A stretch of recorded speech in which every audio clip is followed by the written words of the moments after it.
नवीन जी, sir Bharat को क्यों मार दिया सर? सब यही सवाल पूछ रहे हैं सर। आज लोगों की आवाज उठाता था इसलिए मार दिया, सिस्टम से लड़ाई थी इसलिए मार दिया, क्यों मार दिया सर?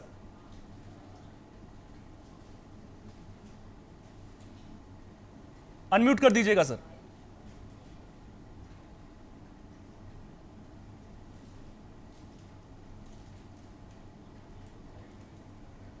आपका ऑडियो म्यूट है सर, उसको अनम्यूट कर दीजिए, आपकी आवाज नहीं आ पा रही है।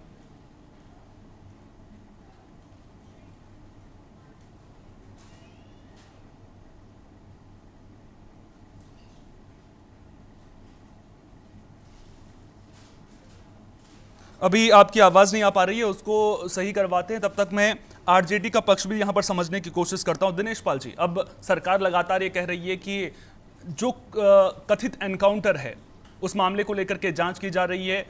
जिन पुलिस कर्मियों पर आरोप लग रहा है, हत्या का केस उन पर दर्ज कर दिया गया है।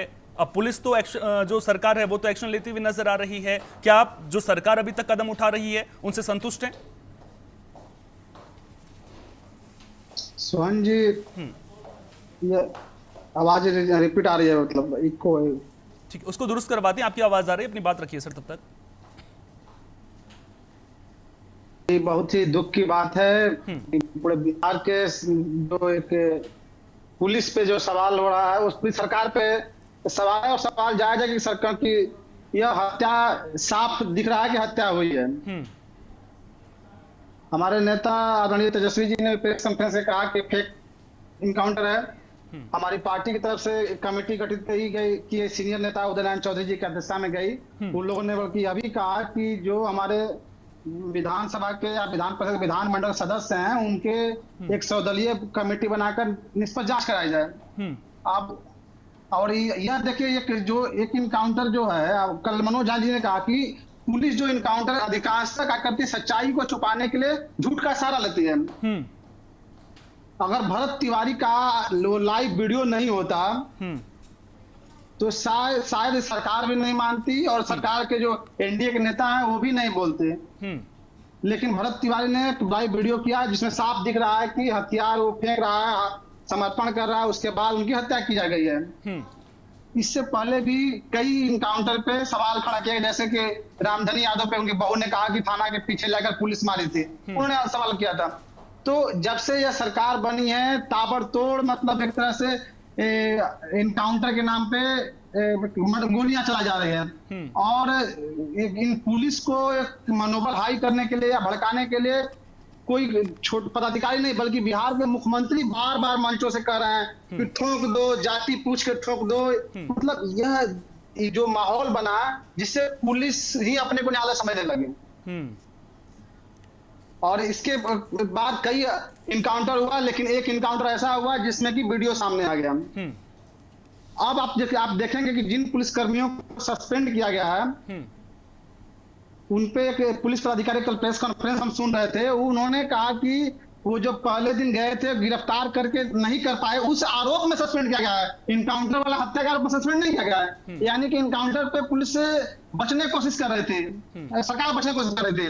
अब जो मुख्यमंत्री की तरफ से घोषणा हुआ कि न्यायिक आयोग, मतलब आयोग बनेगी या न्यायाधीश के नेतृत्व में जांच होगी, वो कल घोषणा हुई, अभी तक कमेटी गठित करने की कोई औपचारिक सूचना नहीं दिखी कि कौन जज है, कौन लोग कमेटी में है।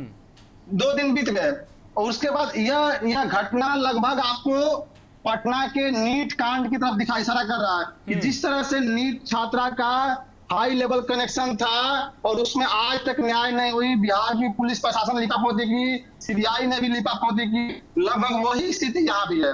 क्योंकि यहाँ भी जो पुलिस पदाधिकारी हत्या किए हैं या गोली चलाए हैं उन्हें हाई लेवल से आदेश मिला है। उन लोगों को कहीं ना कहीं डर है, उन्हें बचाने के लिए ये टालने की कोशिश की। आप ये कह रहे हैं कि हाई लेवल से आदेश मिला है पुलिस कर्मियों को। नवीन जी बड़ा आरोप लगा रहे हैं कि ऊपर से आदेश आया था तब मारा गया है, क्योंकि वो सिस्टम के खिलाफ आवाज उठा रहे थे। हमारे मित्र राजनीति कर रहे हैं, इसमें कहीं भी ये बात नहीं है। और हमारे नेता भी इस बात का खंडन कर चुके हैं कि जो हुआ दुर्भाग्यपूर्ण है। और न्यायिक, माननीय मुख्यमंत्री जी ने न्यायिक जांच का आदेश भी दिया है। सर कौन करेगा न्यायिक जांच? अभी तक क्लियर नहीं हुआ है सर। कौन करेगा न्यायिक जांच? नाम तो अभी तक सामने नहीं आया। देखिए, न्यायिक जांच की प्रक्रिया के लिए अब जो माननीय न्यायाधीश है किनका वो है, उसकी एक प्रक्रिया होती है, प्रोसेस है उसके लिए। अब चाहिएगा कि तो आज का आज जो है तो उसमें समय लगता है थोड़ा सा, लेकिन जो बात जांच के बाद छन के आएगी सामने, अगर दोषी व्यक्ति है, हमारे नेता भी खुल के कह रहे हैं कि दुर्भाग्यपूर्ण घटना है, अगर दोषी व्यक्ति है तो उसको निश्चित रूप से सजा मिलेगी, उसको कोई रोक नहीं सकता है।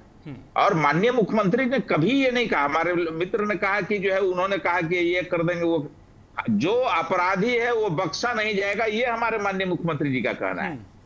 हम मुख्यमंत्री जी ये नहीं कह रहे हैं आप अपराध, लेकिन हाँ इसके आड़ में अगर कोई शरीफ आदमी किसी को की हत्या कर देती है, पुलिस उसका नाजायज फायदा उठाती है, तो उस पर भी निश्चित रूप से कार्रवाई होगी। नहीं, सवाल मेरा आपसे यही, चलिए आप कह रहे हैं कि निश्चित रूप से, लेकिन क्या कंट्रोल आपका नहीं है पुलिस पर? बिहार सरकार का कोई कंट्रोल नहीं है पुलिस पर? इतने बालू माफिया हैं, इतने खनन माफिया हैं, उनमें तो मैंने किसी का एनकाउंटर होते हुए नहीं सुना। अब ये आदमी जो लोगों की आवाज उठाता है उसका एनकाउंटर कर दिया जाता है, और अगर एनकाउंटर करते हैं सर तो गोली, पैरों में गोली लगने पे कौन मर जाता है सर? पैरों पे गोली लगी और मर गया इंसान।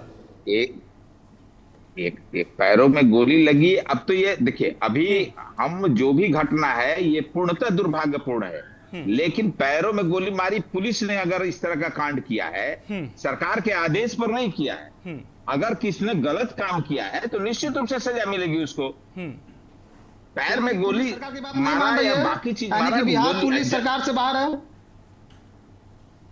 नहीं, ऐसी बात नहीं है।